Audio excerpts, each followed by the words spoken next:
Breaking news చూస్తున్నాం. Telangana Congress first list విడుదల చేసింది. ఎన్నికల్లో పోటీ చేసే అభ్యర్థుల తొలి జాబితాను విడుదల చేసింది. మొత్తం 55 మంది అభ్యర్థులకు సీట్లు ఖరారు చేసింది. ఉమ్మడి వరంగల్ జిల్లాలో 6, నల్గొండలో 6, మహబూబ్ నగర్ 8, హైదరాబాద్ 10, రంగారెడ్డి 7, ఆదిలాబాద్ 3, నిజామాబాద్ 3, కరీంనగర్ 7, మెదక్ జిల్లాలో 5 స్థానాలకు అభ్యర్థులను ప్రకటించారు. ఇక సామాజిక వర్గాల వారిగా అభ్యర్థులకు ప్రాధాన్యత ఇచ్చింది. ఇక ఫస్ట్ లిస్ట్ లో 12 మంది ఎస్సీ అభ్యర్థులకు సీట్లు కేటాయించింది. అలాగే ఎస్టీలకు 2, బీసీలకు 12, వెలమ 7, రెడ్డు 17, ఇక బ్రాహ్మణ 2, ముస్లిం 3 సీట్లు కేటాయించింది. ఇక కొత్తగా పార్టీలో చేరిన 12 మందికి సీట్లు కేటాయించారు. ఇక మైనంపల్లి ఉత్తమ్ కుమార్ కుటుంబాలకు 2 టికెట్లు ఇచ్చారు. మైనంపల్లి హనుమంతరావు మల్కాజ్గిరి, ఆయన కుమారుడు రోహిత్ రావుకు మెదక్ స్థానాలు కేటాయించారు. ఇక ఉత్తమ్ కుమార్ రెడ్డికి హుజూర్ నగర్, ఆయన సతీమణి పద్మావతి రెడ్డి కోదాట టికెట్లు కేటాయించారు.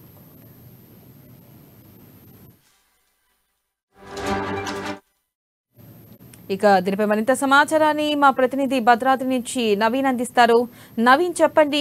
ప్రధానంగా చూసుకున్నట్టయితే కాంగ్రెస్ పార్టీ దాదాపు 119 నియోజకవర్గాలకు గాను 55 మంది అభ్యర్థుల పేర్లను ఖరారు చేసింది. అయితే ఈ మేరకు మనం చూసుకోవచ్చు. మరి అన్ని సామాజిక వర్గాలకి తగు న్యాయం చేసిందంటారా? అప్డేట్స్ ఏంటి?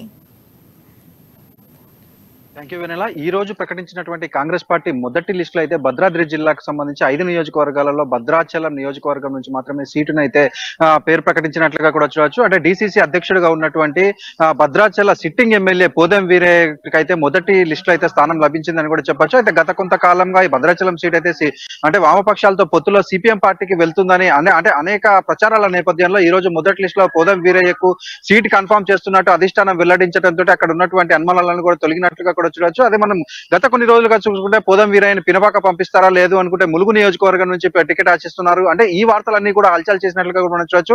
ఈ నేపథ్యంలో మొదటి లిస్ట్ లో పోదం వీరయ్యకు సీటు కేటాయించడం తోటి ఇటు వామపక్షాలు అంటే భద్రాచలం అడుగుతున్నారని సీటు పోతుందని చెప్తున్న పరిస్థితులలో పోదం వీరయ్యకి సీటు రావడం తోటి అక్కడ ఉన్నటువంటి కాంగ్రెస్ శ్రేణులు కావచ్చు, పోదం వీరయ్య అభిమానులు అయితే సంబరాలు చేసుకుంటున్న పరిస్థితి కూడా ఉంది. అదే విధంగా మనం చూసుకుంటే మిగతా 4 నియోజకవర్గాలలో కూడా ఇల్లందు నియోజకవర్గం నుంచి కోరం కనకయ్యకు సీటు కన్ఫర్మ్ అంటే సెకండ్ లిస్ట్ లో సీట్ కన్ఫర్మ్ అవుతుందని అయితే మనకున్న సమాచారం. అదేవిధంగా పినపాక నుంచి అంటే పినపాక నియోజకవర్గం నుంచి మొన్నటి వరకు కూడా పోదెం వీరయ్యకు అంటే భద్రాచలం సీట్ ఒకవేళ సిపిఎం పార్టీకి ఇస్తే పోదెం వీరయ్య పినపాక నుంచి పోటీ చేస్తారని అంటే అక్కడ నుంచి టికెట్ ఆశిస్తున్నటువంటి పాయం వెంకటేశ్వర్లు కొంచెం అనిశ్చితిలో పడినట్లుగా కూడా చూడొచ్చు. ఈ నేపథ్యంలో ఈ రోజు పోదెం వీరయ్యకు భద్రాచలం టికెట్ కేటాయించడంతో పాయం వెంకటేశ్వర్లకే పినపాక నుంచి కూడా టికెట్ వస్తుందని అయితే ఆశాభావం వ్యక్తం చేస్తున్నట్లుగా కూడా మనం చూడొచ్చు. అదేవిధంగా ఇప్పుడు అశ్వారావుపేట నియోజకవర్గం నుంచి జారీ ఆదినారాయణ లేదు అనుకుంటే తాటి వెంకటేశ్వర్లు వీరిరువురులో ఎవరికొకటికి సీట్ వచ్చే అవకాశం ఉంది. ఇక ముఖ్యంగా మనం చూసుకుంటే భద్రాద్రి జిల్లాలో ఉన్నటువంటి 5 నియోజకవర్గాల్లో జనరల్ స్థానం అయినటువంటి కొత్తగూడెం నియోజకవర్గానికి సంబంధించినటువంటి సీటు ఎవరికి ఇస్తారని అయితే ఈ మొదటి లిస్ట్ లో అయితే వీరు వెల్లడించిన పరిస్థితి అయితే లేదు.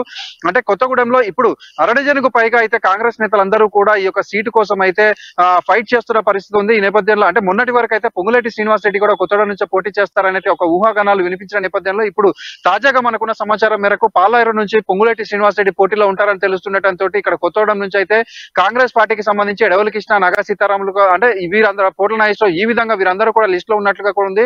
అయితే వామపక్షాలలో పొత్తులో భాగంగా సిపిఐ పార్టీ కాంగ్రెస్ తోటి పొత్తులో ఉన్న నేపథ్యంలో సిపిఐ పార్టీ కొత్తగూడెం సీట్ అయితే గట్టిగా అడుగుతున్న నేపథ్యంలో కొత్తగూడెం సీట్ ని కూడా హోల్డ్ లో పెట్టినట్లయితే మనకు సమాచారం తెలుస్తుంది.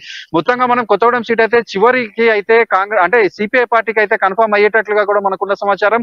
అంటే ఈ భద్రాద్రి జిల్లా వ్యాప్తంగా చూసుకుంటే 5 నియోజకవర్గాలకు గాను కేవలం ఒక్క సీటును అయితే మొదటి లిస్ట్ లో ఇవ్వడం, మిగతా 4 నియోజకవర్గాలకు సంబంధించినటువంటి సీట్లు అయితే హోల్డ్ లో పెట్టినట్లుగా అయితే చూడొచ్చు వెన్నెల.